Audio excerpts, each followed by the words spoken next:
नमस्कार. ऐतिहासिक सातारा राजधानीत असलेले जवळजवळ सर्व प्रकारचे सीसी कॅमेरे बऱ्याच दिवसापासून बंद आहेत.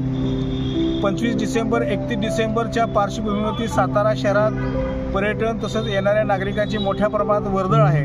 पोहे नाका, राजवाडा, एसटी स्टँड या परिसरात मोठ्या प्रमाणात वर्दळ असते आणि अशा ठिकाणी अपघात तसेच इतर प्रकार होण्याची शक्यता नाकारता येत नाहीत. गर्दीच्या पार्श्वभूमीवर जिल्हा पोलीस प्रशासनानं संबंधित सीसी कॅमेरे चालू करावे, जेणेकरून अपघात होणारे किंवा इतर ज्या काही ॲक्टिव्हिटीज ज्या आहेत संबंधित प्रशासनाला याच्यावर लक्ष राहील अशी सातारकरांच्या वतीने नम्र विनंती आहे.